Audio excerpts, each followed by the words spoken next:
ઠીક છે. જો તો કોણ આવ્યું છે? હા. જય શ્રી કૃષ્ણ સાહેબ. આવો આવો. આવો આવો સાહેબ, જય શ્રી કૃષ્ણ. બેટા પાણી લાવ તો. એ હા. કેમ છે સાહેબ? મજામાં. તમારે કેમ આવવાનું થયું? હું સાહેબ એક જ આવી છું.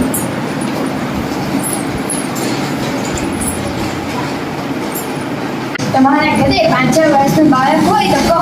નહીં, હતા તે મોટા થઈ ગયા છે સાહેબ. વિદ્યા અને આનંદ તો મારા ક્લાસમાં ભણતા હતા. અત્યારે તે શું કરે છે? હવે હું તો હાઈસ્કૂલમાં ભણું છું. હાઈસ્કૂલમાં. અને વિદ્યા તું? હું નથી ભણતી. કેમ? કારણ કે અમારા ઘરની પરિસ્થિતિ એટલી સારી નથી કે તેને ભણાવી શકીએ. અને હવે તેને ભણાવીને અમારે પણ શું ફાયદો થાય છે? તેને જવાનું તો સાસરે જ છે ને. વિદ્યાને તો ક્લાસમાં પ્રથમ નંબર આવતો. વિદ્યાને ભણાવજો, તે ખૂબ હોશિયાર છે. હા સાહેબ, તમે કીધું એટલે મેં કંઈક તો કરશું. હા બસ.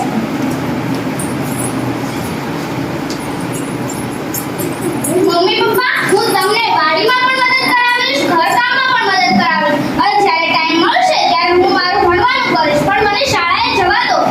હા બેટા, તું કાલથી જ શાળા જજે. ઓકે. આમ સમય વીતી ગયો. ધોરણ 12 પૂરું કર્યા બાદ વિદ્યા અને આનંદ તેના મમ્મી પપ્પા પાસે પેપરનું રિઝલ્ટ લઈને આવ્યો.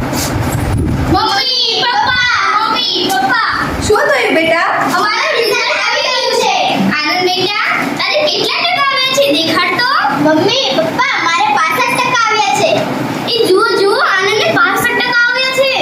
વાહ, ખૂબ સરસ બેટા, ખૂબ સરસ. અને મારે 95% આવ્યા છે. વાહ, ખૂબ સરસ. પણ હવે તને ભણાવીને બેટા અમારે શું ફાયદો? તે કીધું એટલું તો મેં તને ભણાવી દીધું. હવે તારે મને ઘરકામમાં અને તારા પપ્પાને વાડીમાં મદદ કરવી પડશે. કાંઈ વાંધો નહીં, તમે મને જેટલું ભણાવ્યું તેમાં મને સંતોષ છે.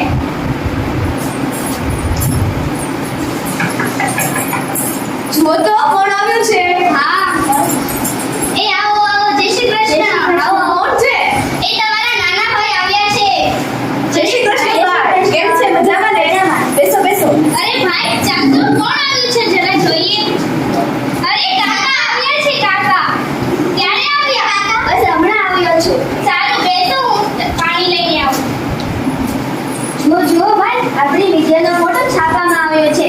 આપણા કુટુંબનું નામ રોશન કર્યું છે અને તાલુકામાં પ્રથમ છે. હે? હા, ખૂબ સરસ. અરે આ શું છે? વિદ્યા બેટા, તારો ફોટો છાપવામાં આવ્યો છે. ઓહ, તું આપણા તાલુકામાં પ્રથમ આવી છે બેટા. વિદ્યાને તો આગળ ભણાવવી જોઈશે. પણ આપણા ઘરની પરિસ્થિતિ તો તમે જુઓ.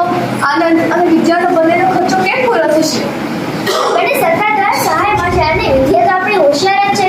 એ શિષ્યવૃત્તિ સરકાર આપશે. હા, હવે આપણે વિદ્યાને ભણવા મોકલશું. જય શ્રી કૃષ્ણ. જય શ્રી કૃષ્ણ. અત્યાર સુધી આપણા ગામડામાંથી કોઈ પણ છોકરી શહેરમાં ભણવા ગઈ નથી, પણ આપણી વિદ્યા પહેલી વાર શહેરમાં ભણવા માટે જાય છે. તો આપણી વિદ્યાનું તમે ધ્યાન રાખજો ભાઈ. હા, હું એનું ધ્યાન રાખીશ. એ વિદ્યા તો સંસ્કારી અને ડાયી છોકરી છે. હા, જય શ્રી કૃષ્ણ. મમ્મી પપ્પા, હું કોલેજે જાઉં છું. હા, જાણીને જાજે બેટા. એ હા. જુઓ, આ તો મારી સાથે ભણતી હતી.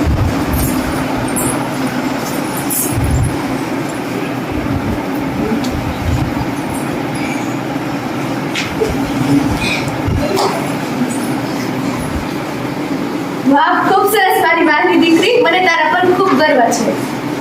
મને પણ બેટા, અમે તને ધારી નથી કીધું, તું પણ એક આપણા ગામનું નામ રોશન કરીશ.